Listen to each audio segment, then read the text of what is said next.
The wind shifted again, not the sound of the storm, but the hum of something alive. Ethan opened his eyes.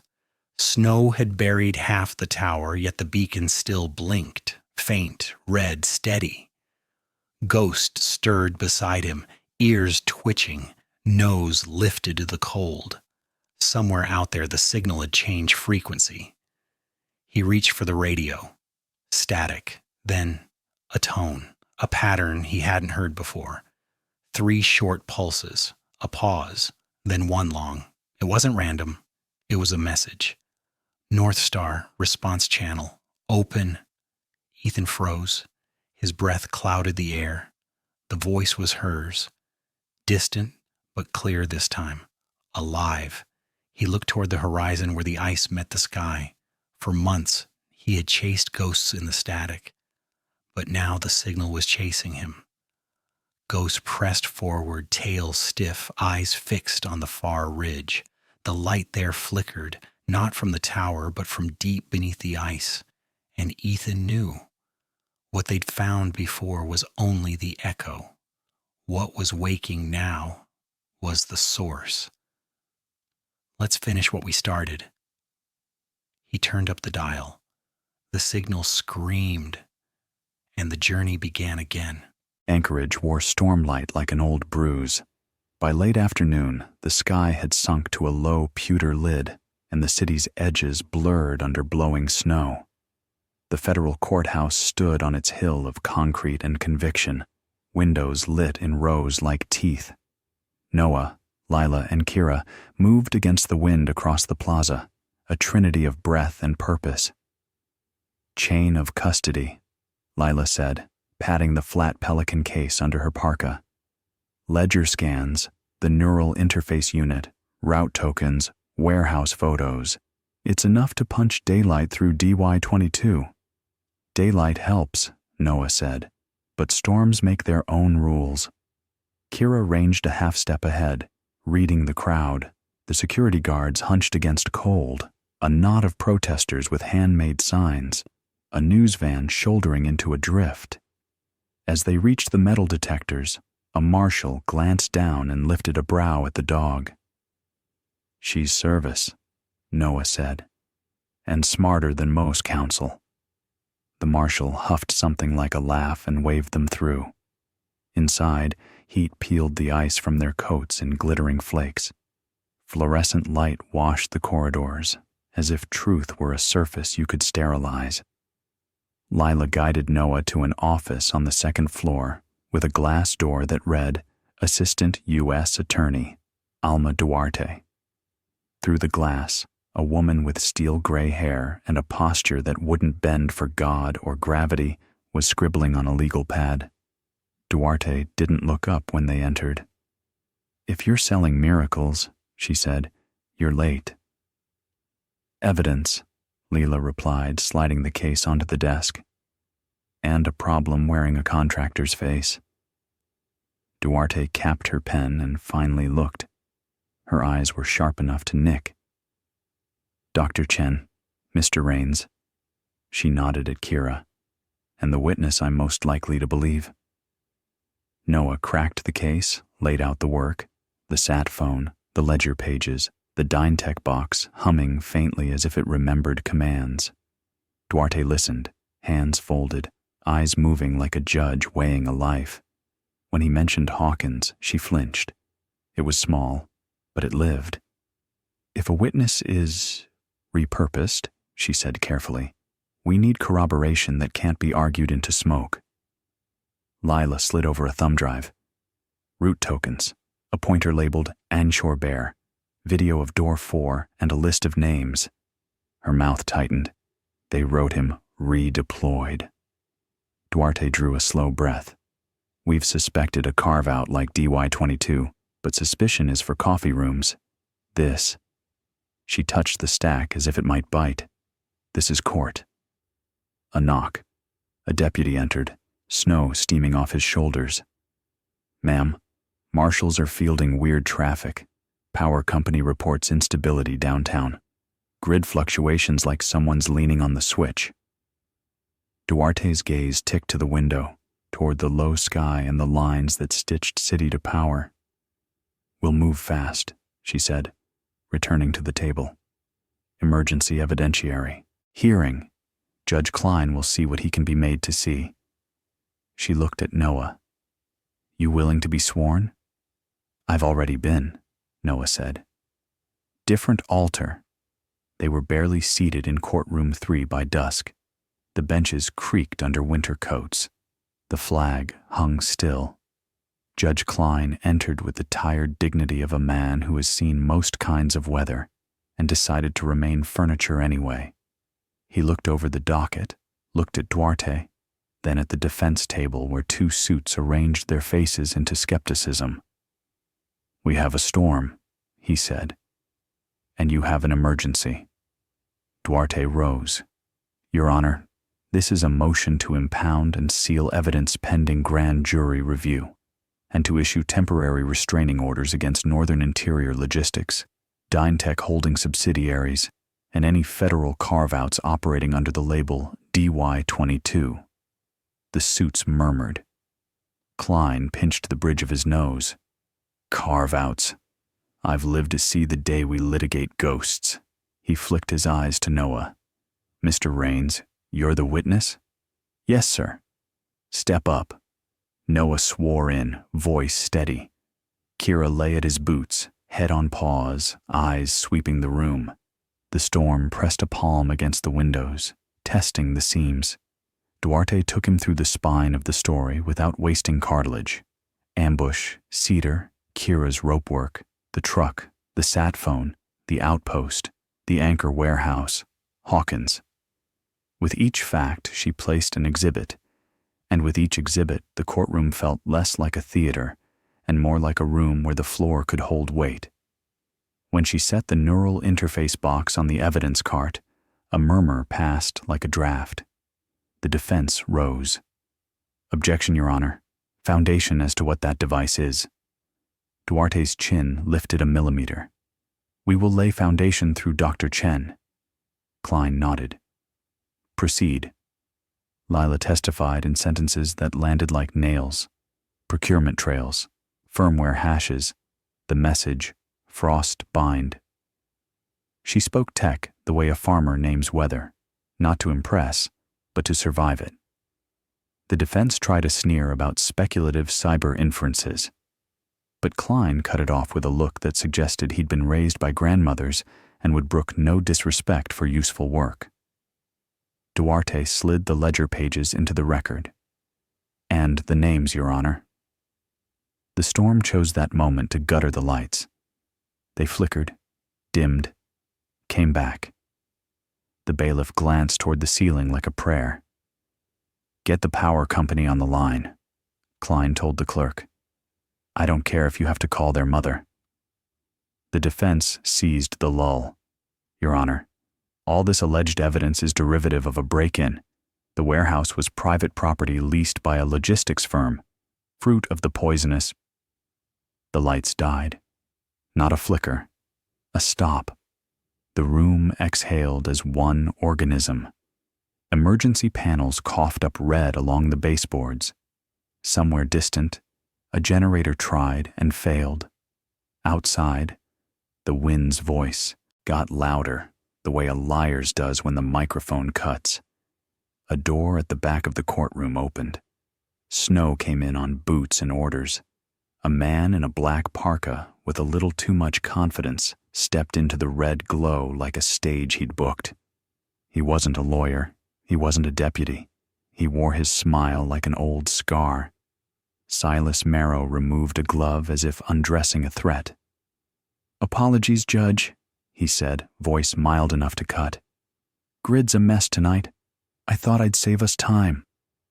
The bailiff moved, but 2 men in contractor grays were already in the aisles, hands near jackets, professionalism slick as oil.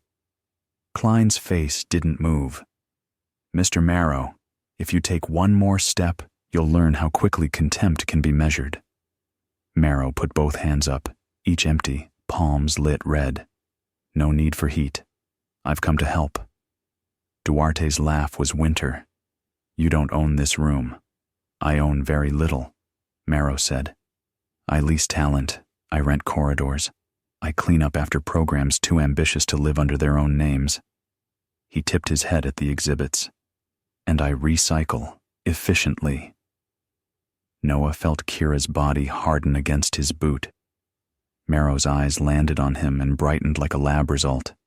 Mr. Rains, the man who refuses to die. You're either stubborn or adaptable. DY22 likes both.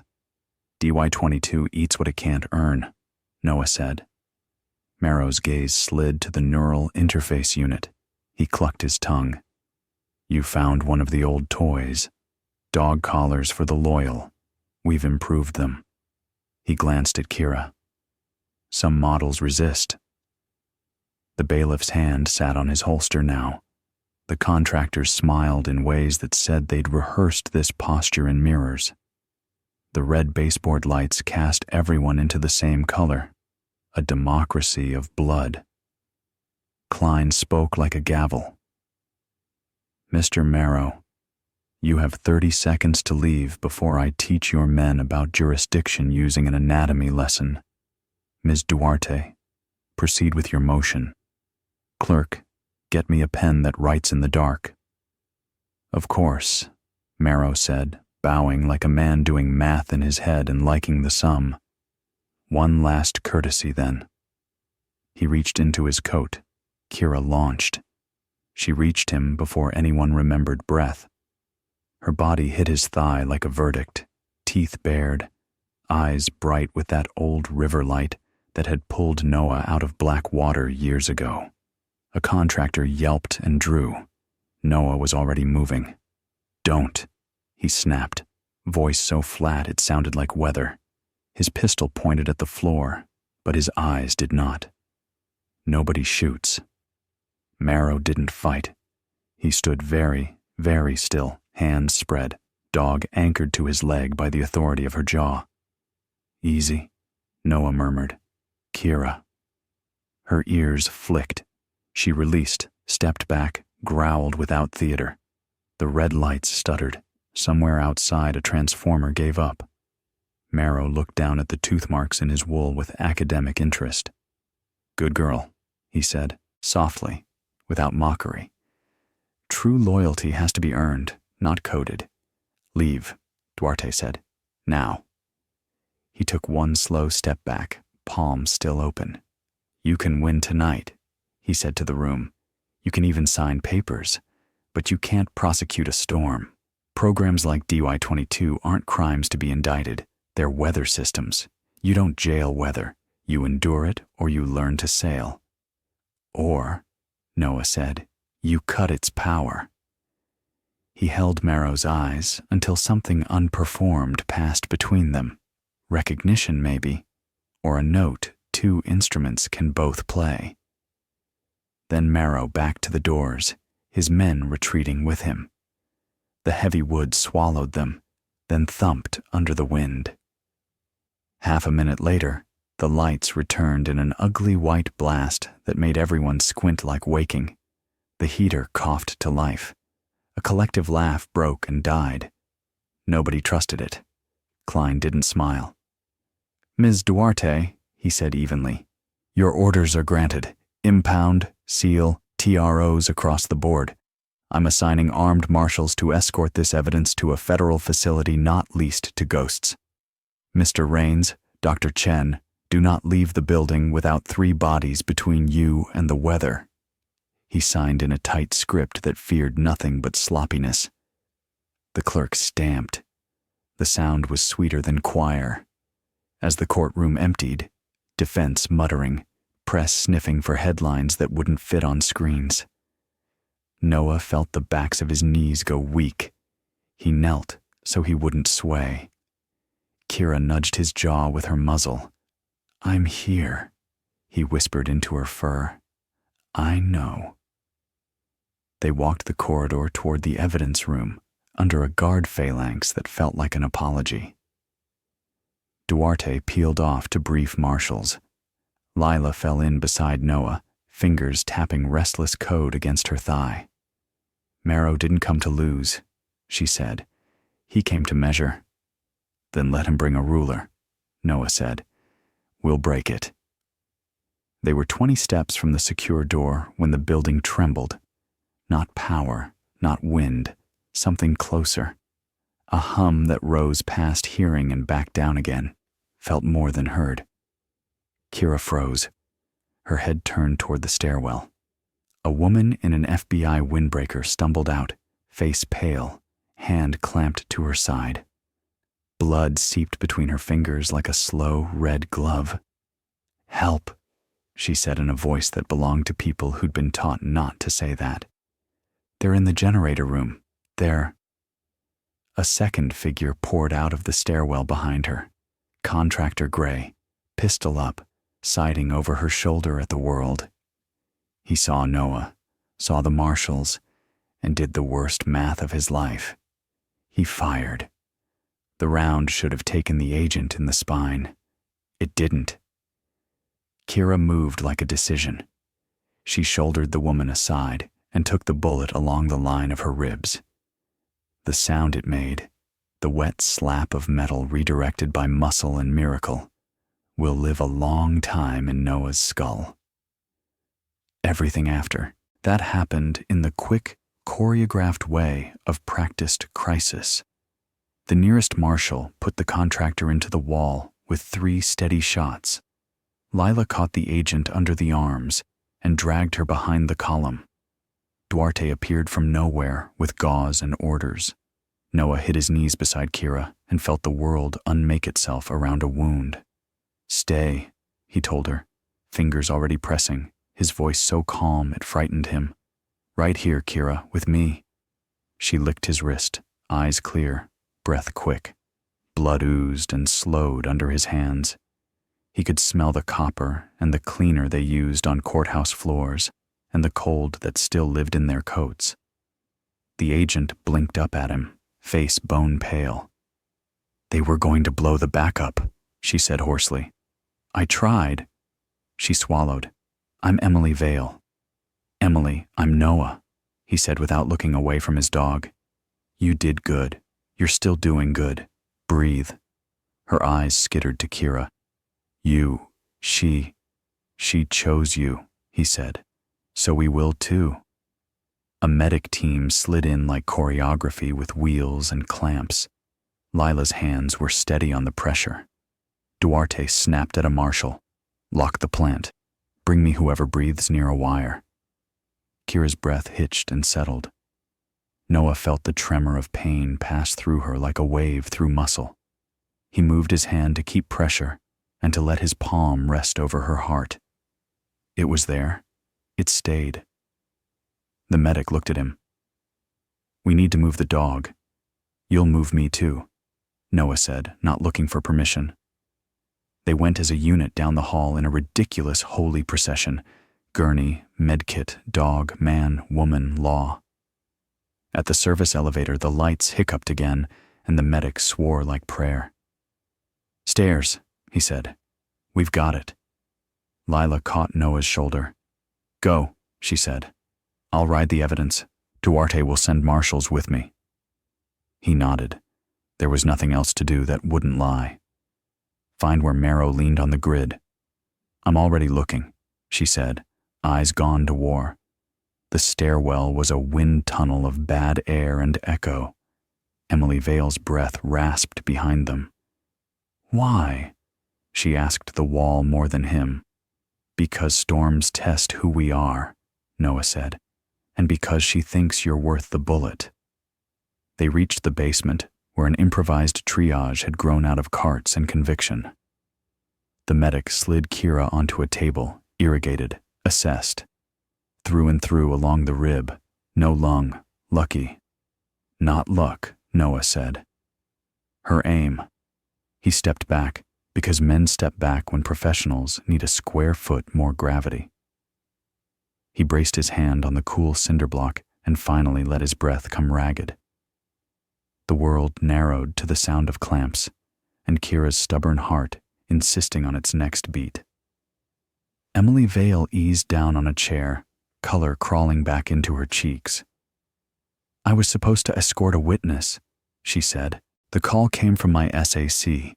Then the route changed on the way in. I smelled it too late. DY-22 has fingers on phones, Noah said. We'll cut them. They'll come for the evidence, she whispered. They already did, Duarte said from the doorway, snow in her hair like salt. And lost. She looked at Kira, softened in a way that would get her in trouble with no one but herself. I'll put a deputy in a chair by that dog who won't blink. A marshal jogged in, breath clouding. Judge signed the transport order. We move in 10. Backup gen is secured. Duarte nodded. To Noah. You riding with us or staying with her? He didn't pretend to consider. With her, he said. Send Lila with the truck. If Marrow tries to edit the story again, she'll notice the typo. Duarte's mouth quirked. I do love a good proofreader. She left in a hurricane of competence. The medic finished the wrap and gave Noah the kind of look that men learn on ships and in battle. Yes, it's bad. No, it won't own us. You can talk to her now, he said. Noah stepped to the table and put his forehead to Kira's, the way he had the night by the cedar when the world decided not to keep him. Still here, he whispered. Because you decided. Her tail thumped once. Somewhere upstairs, the storm ran its knuckles along the windows again, but the lights held. He looked at Emily Vale. You owe a dog, he said.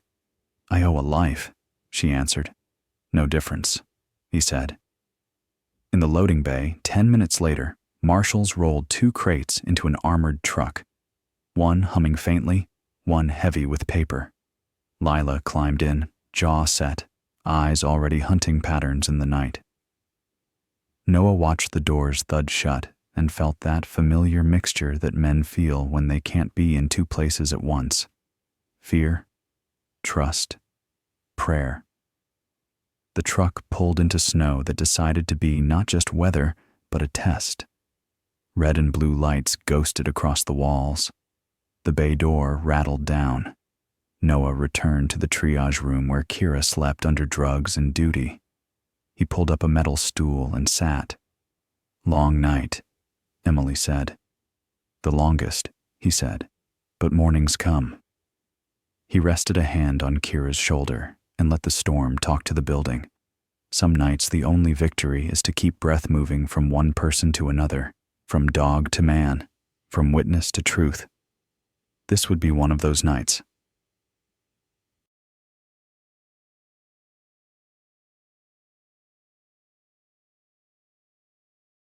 Snow learned our names that night, not the tidy legal ones trapped on ledger paper, but the short names breath makes when your throat is raw and you're still running.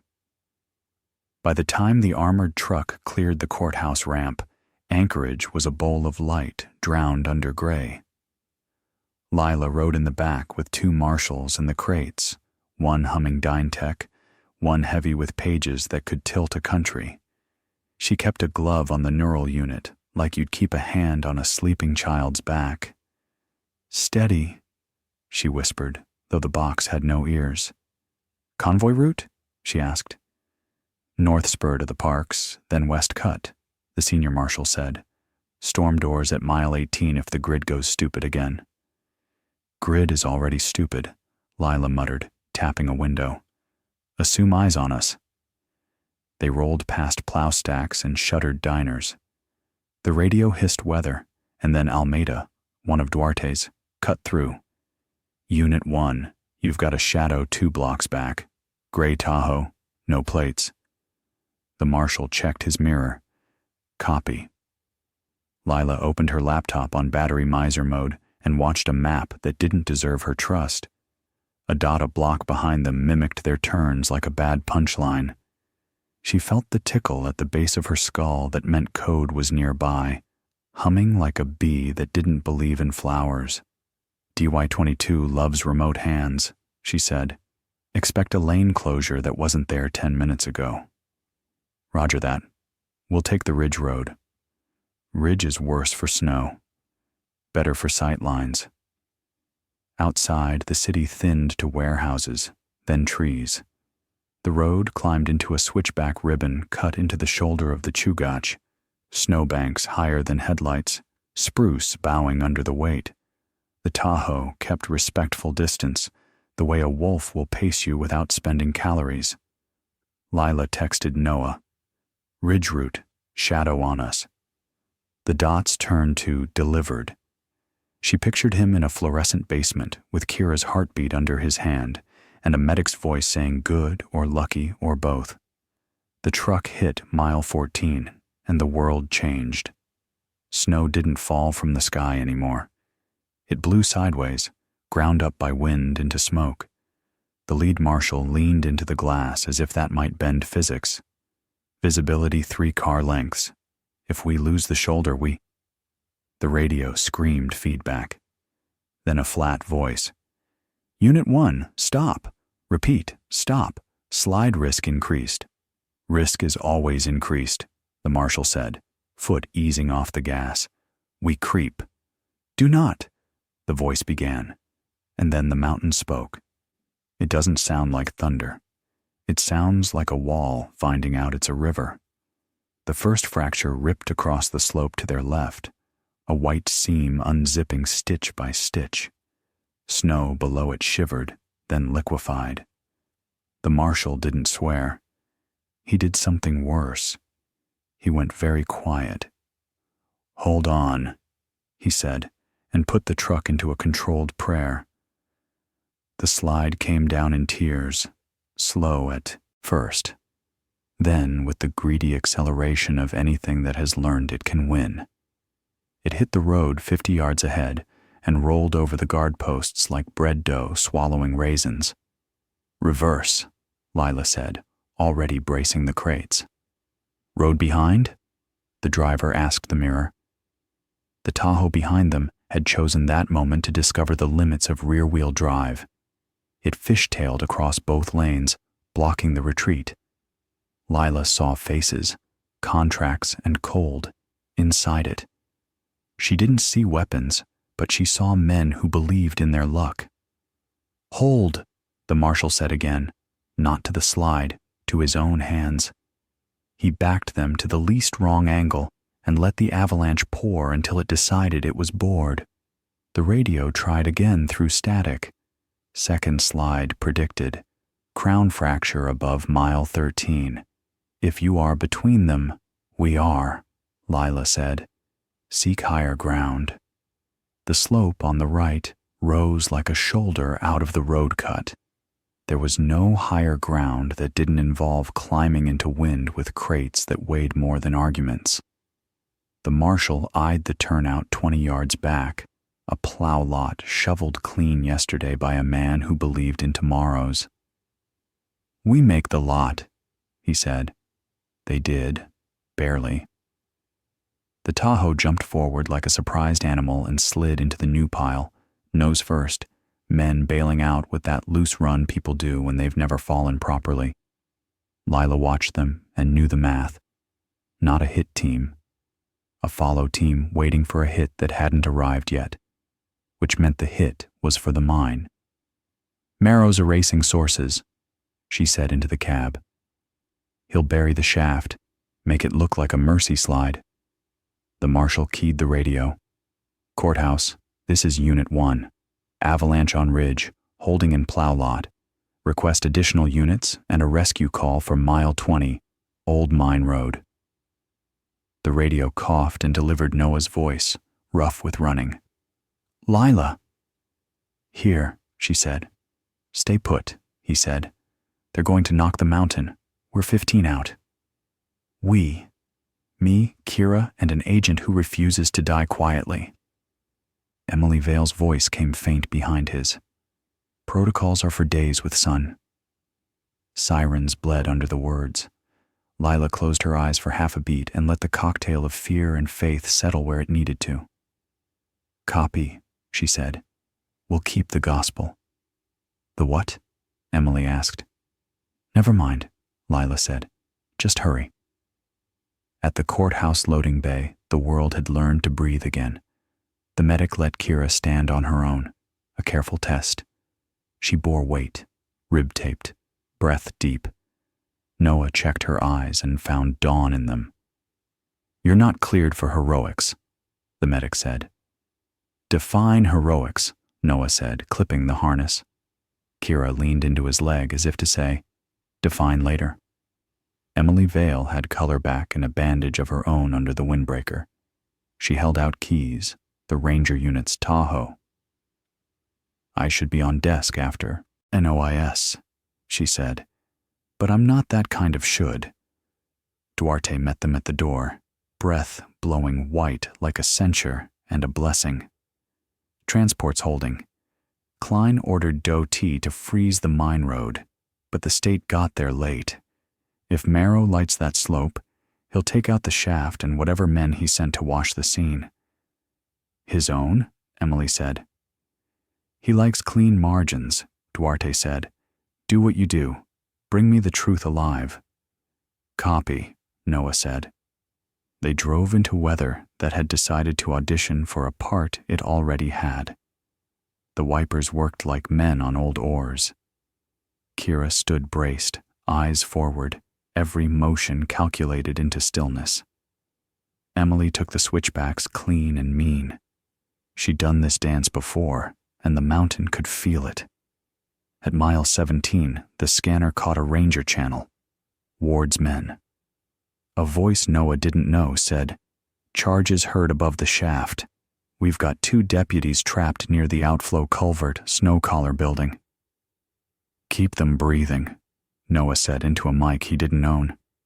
"We're 3 out." "Identify," the voice snapped. "Ghost," Noah said. A pause. "Copy, Ghost." Emily didn't smile exactly, but something like it tugged at the corner of her mouth. "You have a brand." "Not that kind," Noah said. They cut left onto the mine road, which had been a road yesterday and was now a suggestion. Limbs arched under the weight into a cathedral of black lines. The sky above them was white without depth, like looking into a wound too close to see its edges. The first slide had already rewritten the grade ahead. Snow lay across it in a piled grammar of slabs and dust. A Ranger truck sat skewed in the ditch, hazard lights brave and foolish. A deputy with ice in his eyebrows waved them hard left, where someone had cut steps with a shovel and a prayer. "2 down there," he said, not wasting words on greeting. "1 femur, 1 buried to chest. Culvert is breathing. If the second crown goes, it may take the whole collar." "How long?" Emily asked. "Longer than we have." Noah looped Kira's lead to his belt and took the steps down the cut. The culvert mouth below was a black oval where snow fed into the mine's old drainage. In front of it, an island of ice and logs, a ruin from last breakup, had trapped debris, and today, men. The first deputy's leg lay wrong, but his eyes were too busy living to care. The second had snow to the armpits, face gray with the precise fear that comes from not being able to lift your own ribs. "We're here," Noah said, and meant more than the grammar. He took the shovel from the Ranger and went to work with a speed that wasn't frantic because frantic wastes heat. Emily slid in beside him with that federal way of doing calm. Kira ranged the edge, head high, reading the slope and the air, ears catching sounds that belonged to snow, not men. "Another slide coming," the buried deputy rasped. "Maybe," Noah said, "but this breath is yours." He cut a trench along the man's torso, using the shovel more like a spoon than a blade. Emily supported the head, gloved fingers finding the neck to talk to the carotid.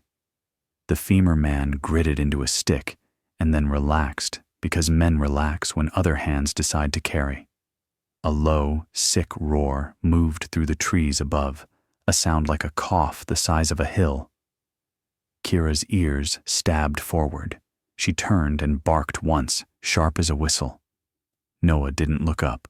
Looking up doesn't stop snow. Almost, he said. They freed the chest, then the waist. The deputy's breath expanded for the first time in minutes and turned his face human again. I thought, he started. Later, Emily said, and meant it kindly. The slope above shook its head and let go.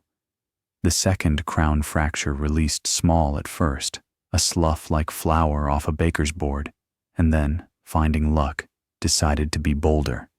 The new slide charged the gully with less mass than the first, but more speed. It aimed directly for the culvert mouth, and the men knelt foolishly in front of it. Now, Noah said, not loudly, and pulled. Emily and the ranger heaved the buried deputy onto a drag tarp they hadn't had a second to unfold properly. The femur man tried to help and realized no one wanted that. Kira leapt onto the wrong side of the tarp. Noah's no came too late, and dug her nails in, adding 50 pounds of understood traction. They hauled for the makeshift steps, boots punching through crust, snow grabbing ankles, time racing gravity, and winning by stumbles. The slide poured into the culvert with a percussive rush that thundered inside the pipe and boomed back up like a giant laughing. The collar collapsed where their knees had been 4 heartbeats earlier, and the air filled with that crystalline dust that makes everything a dream you don't want. They made the lip. Men reached down with arms like rigging and yanked them to the relative grammar of the road. Someone clapped someone, and someone cursed in thanks, and someone cried without sound. The mountain breathed out. Count, Noah said. 2 deputies, the ranger answered, hand to each shoulder. 1 ghost, 1 fed, 1 hero. Kira shook snow off in a heavy halo that caught the failure of light. She panted, tongue bright, eyes never leaving Noah's. He scratched the good side of her ribs and found the tape still holding. Not cleared for heroics, he murmured. She sneezed in dignified disagreement. Where's the shaft? Lila's voice cracked over the handheld like a person ditching a bad dream. Noah. He keyed. Collar flooded, culvert holding. Are you clear? Unit 1 in a plow lot, she said. First slide cut the road. Tahoe boys dug themselves out. They're pretending to be hikers. I'm pretending to believe them. Hold, Noah said. We'll come. No, she answered. I'm coming to you. The decision made itself. Marshals chained tires and fetched ropes, and someone had coffee that tasted like gun oil and sugar. The ranger truck with the broken ego still ran. It would do. Emily's Tahoe would lead at 10 miles an hour because any faster was disrespect. They convoyed up the chopped steps of road to the ridge where the mine road broke into a wide shoulder the plows loved. That's where they met Hawkins. He stood in the road cut like a method that hadn't been tested yet. No rifle out. Only hands lifted, palms pale against the blue weather. Snow had found his lashes and made him look younger than the man whose body had walked into the warehouse. His eyes still held that wrong little glow like a biomedical joke that had been told too many times. Don't shoot, he said, which is what people say when they know someone should. Marshals took positions because professionals don't need to be told. Emily set her feet the way training had taught her and put her hand just off the butt of her pistol. Kira leaned forward, hackles up, weight balanced, neither attack nor retreat, simply decision held taut. Why? Noah asked. The word had a dozen spare words inside it. Hawkins's mouth twitched. Because I placed the last charge wrong, he said. Because something in me didn't want the culvert to die when it could take men who were still moving. He looked past Noah to the tarp, to the face of the deputy now alive enough to hate the cold. Because you came back. What are you, Cole? Noah said softly, finally using the first name he'd kept in a pocket, because to speak it would be to admit the hope. Hawkins tilted his head like a dog remembering a command. "I am efficient," he said. Then, lower. "And not all at once." Behind him, on the far slope, a pop answered a question no one had asked aloud. A shallow cornice dropped, sending a ribbon of snow across a side chute where no one stood. Hawkins flinched like a man who had expected a pain and not received it. "Marrow?" Emily asked. "Gone to the other ridge," Hawkins said. "He doesn't need to see blood. He only needs the ledger to drown." "The ledger is in a truck with federal seals," Lila said, arriving out of the storm like a sentence you needed to hear. She climbed out of the plow lot truck, goggles up, face bright with cold and conviction. "And in 12 places that don't care if the grid hiccups." Hawkins looked at her. For a second, the blue behind his pupils dimmed. "Dr. Chen," he said, almost like memory. "You taught me how to name variables." "I taught you how to doubt," she said. "Keep doing that." His gaze cut to Kira and steadied there. Whatever had been tuned inside the shepherd dogs hummed like wire between the two creatures. Kira didn't growl. She simply watched. Hawkins smiled with just one side of his mouth, the human way, and then took a small step back. "Marrow will take door 4 to bear. Anchor," he said. "He thinks in metaphors he can keep." He pointed to the horizon where the storm thickened. "Warehouse by the shipyard won't hold him, but the barge will." "A barge?" Lila asked. "Names are weather," Hawkins said. "Roots are rivers. He'll move on water to wash prints." A marshal raised his hand like a student who had not signed up for poetry. "We cuff him or what?" Noah weighed the air. The part of him that believed in rules stretched one way. The part that had learned mercy in a river mouth pulled the other. Before he chose, Hawkins chose for him. He slid his hands down, slowly, and held them out wrists together like a man offering a fact. "Take me," he said. "But put me where Dynetech can't whisper through the walls." Lila stepped in, eyes narrow. "He's hot," she told the marshals. "EMP-proofed mesh for transport, and keep his hands visible. DY-22's toys like finger talk." They walked him to the truck and Kira walked behind, head even with his knee. Once, Hawkins glanced down at her and said, barely moving his lips, "Good girl." She sneezed again, the polite Malinois insult. The radio flared. "Duarte, storm window closing. If you've got bodies and brains, get them more paper lives. Judge is awake and mean. I like him that way." "On our way," Lila said. They turned the convoy. The mountain had stopped trying to teach them and went back to being tall. Noah took the last glance down the draw where the shaft lay under new snow. The mine had been an open mouth. Now it was a scar. But scars tell better truths than wounds. On the way down, the Tahoe from earlier reappeared, this time honest in its need to pass. 2 men inside held their hands up in exaggerated innocence as they slid by. One of them, the squeak parka from the yard, let his eyes dwell too long on the crate edges visible through Lila's truck door. He filed a thought he would not live to use if he stayed in this job. "Door 4, Lila said to no one.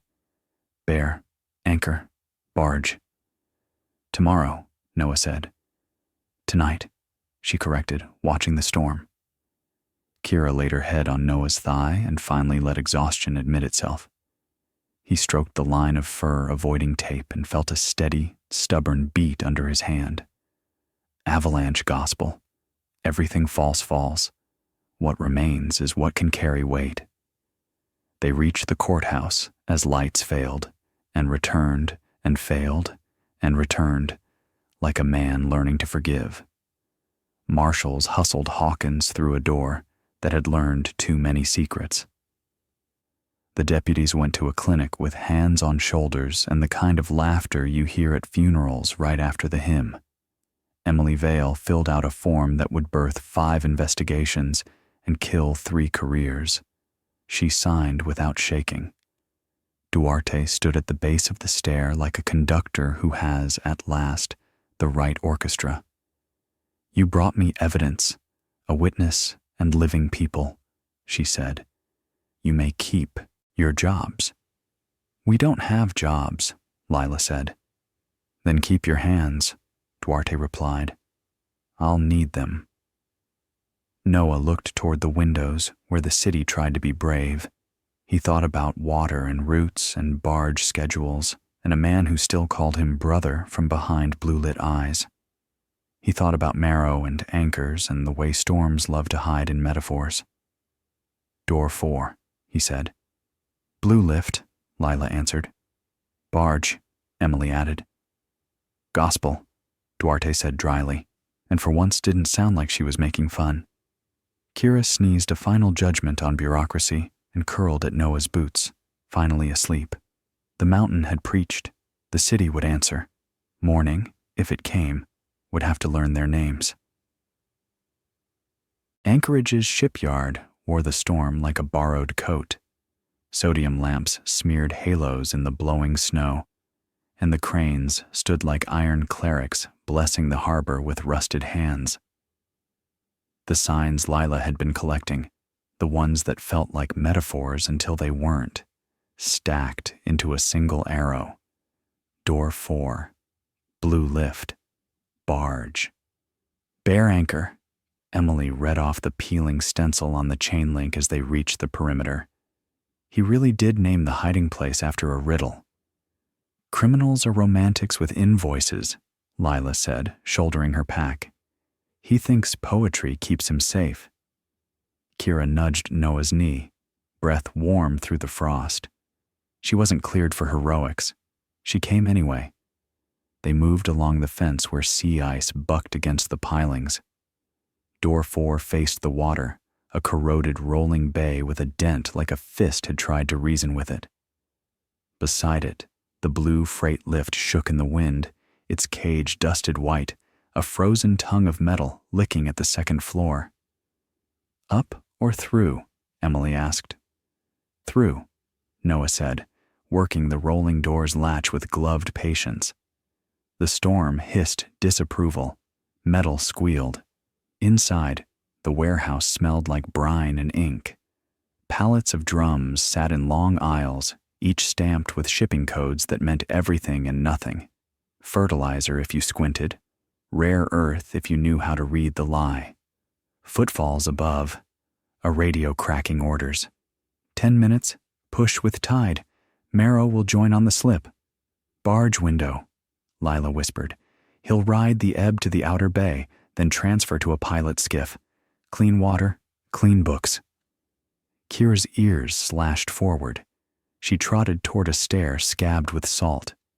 Noah followed, hand on the rail, ribs still remembering last night's court. On the mezzanine, a door stood open to the gale. Through it, a catwalk ran to the blue lift and across to a loading arm that arched over the barge below, like a bridge to a story you shouldn't cross. Silas Marrow stood at the far end, coat flapping, gloves exact. He wasn't alone. 2 contractors at his flanks, one on a winch, another at a mooring line. His breath smoked dignified. Marrow saw them and smiled as if he'd been waiting at a restaurant table and they were late. "Mr. Rains, Dr. Chen, Agent Vale, the ghost brings friends. Friends bring warrants," Emily said, stepping into the wind. He glanced past them. "No judge on the catwalk tonight." "Duarte signed enough paper to pulp a forest," Lila said. "You can quote it on your way down the ladder." Marrow's eyes warmed, not with kindness, but with interest. "You mistake my destination. I'm going up the channel." He gestured to the barge, to the containers chained like safe deposit boxes the size of rooms. Evidence sinks, evidence sails, evidence evaporates when weather is persuasive. "Your weather keeps killing people," Noah said. "Not people," Marrow corrected gently. "Outcomes, a necessary distinction in my field. Kira's growl arrived low and unperformed. It made the storm feel uninvited. Bring him back from the metaphor, Lila told Noah, eyes scanning, counting exits, clocks, mistakes. We need the body and the ledger intersecting in court, not in the bay. Noah stepped to the rail. You had a chance, he told Marrow. Walk away from ghosts. Let the names stay names. Marrow's smile thinned. We don't get to walk away. We only decide which corridor eats us. He tipped his chin toward the loading arm. Door 4 will be closed soon. Would you like to watch me win? Not tonight, a voice said from behind them. Hawkins. He moved out of the shadow of a stacking frame, with 2 marshals at his shoulders, like very polite wolves. They looked almost surprised he had asked to come, and more surprised that every step he took was one he didn't have to. His hands were cuffed in front. The blue behind his eyes had dimmed to a pilot light. Marrow's smile brightened again. Cole, did you bring me your confession?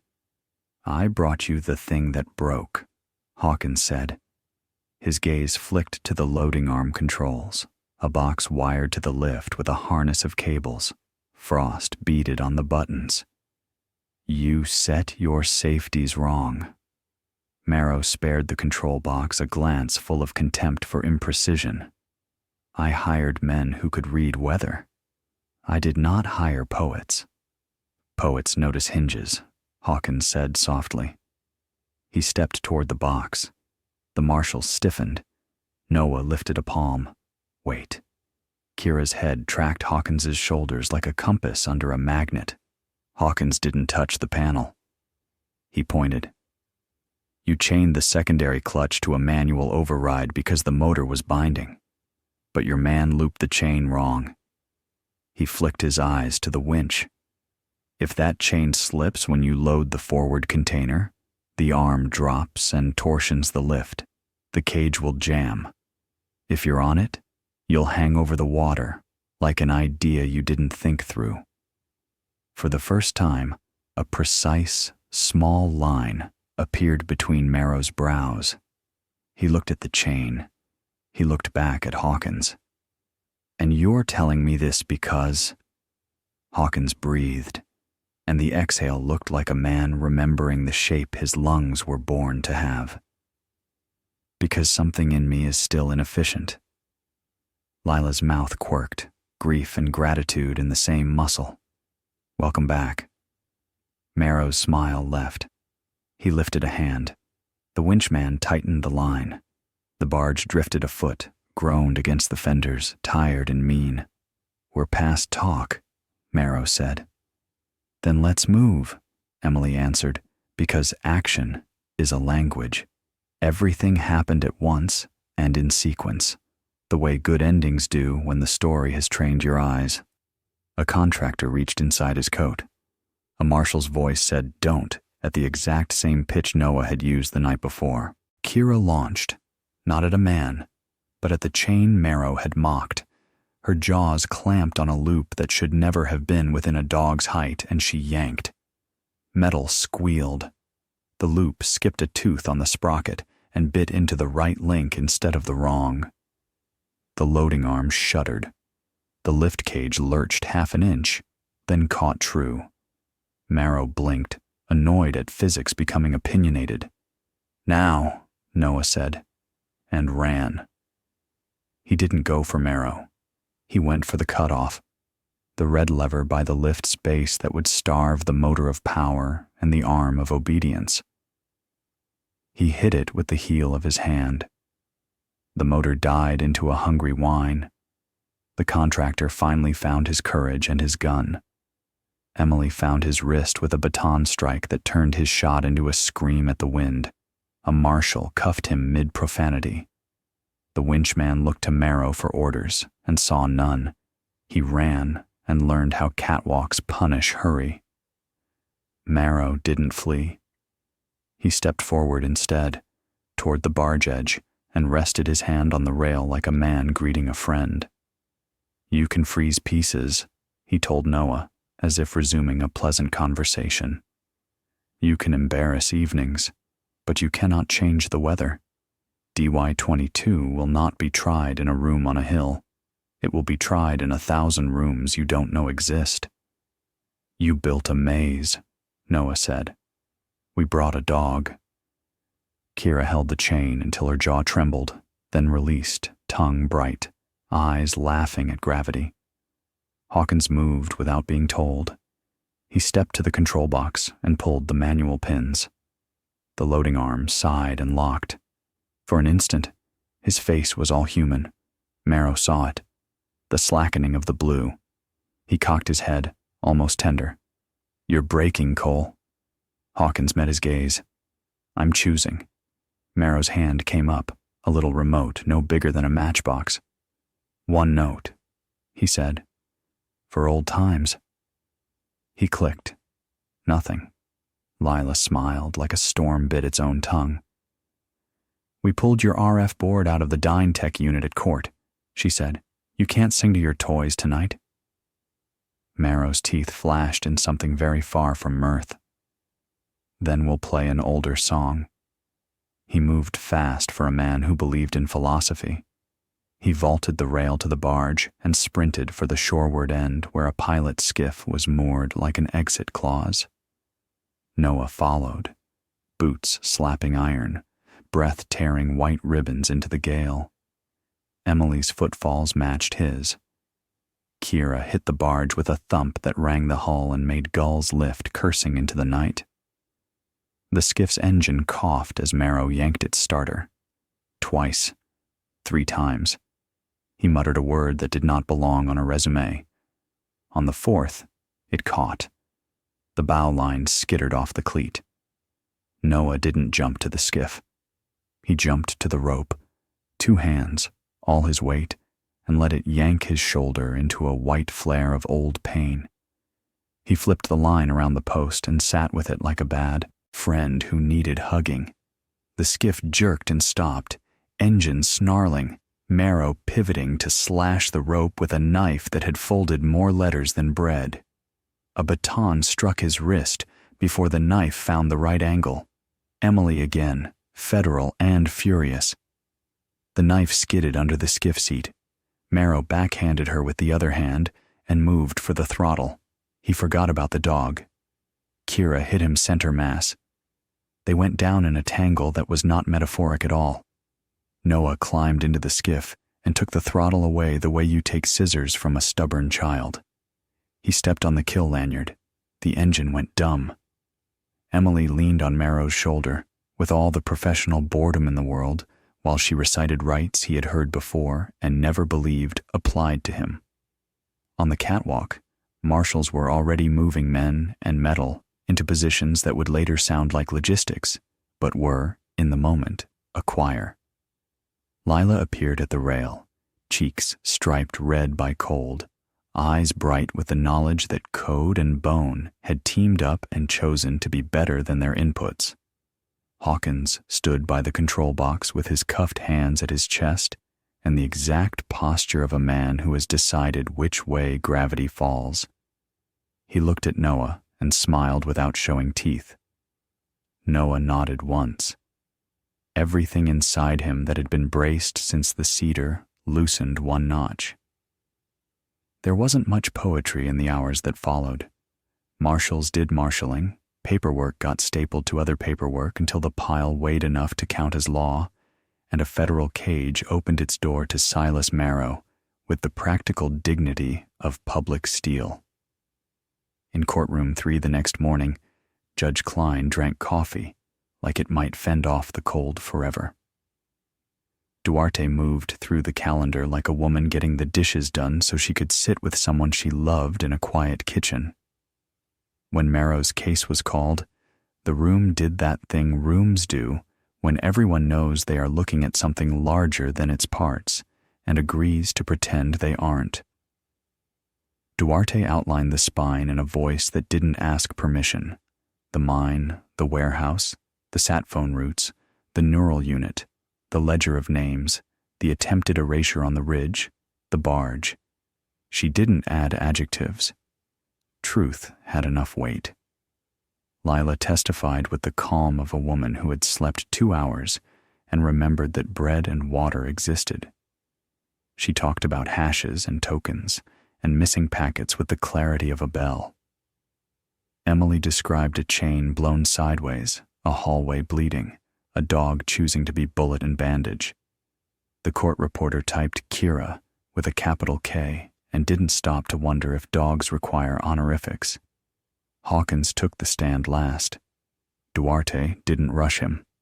The blue behind his eyes was a tide now, moving but not in charge. He told the judge who had signed his paycheck when no one was supposed to, and which rooms had laughed when the word repurpose was used like a blessing. He told them how loyalty had been trained to be a lever, and how it had failed one night on a catwalk because a chain slipped and a dog sneezed and a man he remembered had said his name like it still belonged to him. Silence held the room when he finished, the useful kind, the kind that lets nails bite wood. Klein's pen ticked. He looked at Marrow. "You don't get to sail out of this one," he said. "Motion to detain is granted. We'll see your weather in open sky." The gavel sounded like a door being told what to do. A month later, because even miracles have paperwork, Noah stood on a different ridge watching a different kind of work. The sign over the chain link was plain and exactly right. North Star Canine Rescue. Below the letters, a painted star, a shepherd head silhouette, and a motto Lila insisted on: "Find the way, bring them home." Kira trotted across the yard with a limp that had downgraded itself to a memory. She wore a bright training vest and a look that said she was teaching a class she'd written. Beside her, a young vet named Danny ran a search lane with Luna, a sable shepherd with grief in her eyes and joy trying hard to catch up. Emily stood by the fence with a paper cup and the proud, bewildered look of someone who had discovered she liked Saturdays. Hawkins sat on a bench near the gate, hands free, scars honest. The blue was gone now. Consent had pushed it out. He checked in with his handler twice an hour and checked in with his own conscience more often. He wore a bracelet with an emergency number and a smile that looked like a man learning to understand the weather in his chest. Lila came out of the office carrying 2 mugs and a stack of intake forms. "We have a wait list," she said, sounding like a person who had decided to forgive the world for being complicated. Also, the grant came through. Duarte bullied a foundation and claimed it was networking. Noah took a mug and smiled into the steam. "Remind me to send her flowers she'll pretend to hate." "Already did," Lila said. She replied with a subpoena and a thank you. They watched Kira flag a scent, dig, freeze, and stare at Danny until he laughed and rewarded Luna for the find. The wind carried the clean smell of snow and sawdust and dogs. For the first time since the mountain, Noah's shoulders rested all the way down. "You ever think about after?" Lila asked, quiet enough the wind wouldn't overhear. "I used to not," he said. "Now I do. And after looks like this." He nodded at Kira, at Luna, at the yard, at Hawkins watching a dog teach a man to breathe. This is the room that's bigger than its parts. A raven crossed the sky, black on white, voice like a hinge. It sounded less like a lock and more like a door. Noah went down to the far gate and followed the trail under the spruces to the small clearing where the training field ended and the woods began. There, half buried in snow, stood a plaque he'd carved himself with hands that still shook sometimes, for the ones who find their way back and the ones who wait with a light. Kira joined him, leaned against his leg. He put his palm on the warm, stubborn line of her ribs and closed his eyes. He had been tied to a tree once and asked to let go. He hadn't. A dog had refused to let him. Still here, he whispered to her, to the wind, to the men under the snow and the names on the ledger, and the judge who liked his coffee too strong. Because you decided. Her tail thumped once. The sound was small. It was enough. The sun worked at the clouds, and a thin, honest blue opened between them. The kind of blue that remembers rivers know their way, that storms don't last, that the North Star doesn't shout. It just keeps being where it is so tired people can aim. Noah breathed. The breath stayed. Some stories need thunder. This one had snow and a dog and a quiet that finally didn't hurt. He let it be quiet. Some stories don't end. They simply find a quieter road. If this one reached you, if you felt the snow, the storm, and the heartbeat that refused to stop, then don't let it disappear. Subscribe to the North Star Stories, where every week we follow another light in the dark.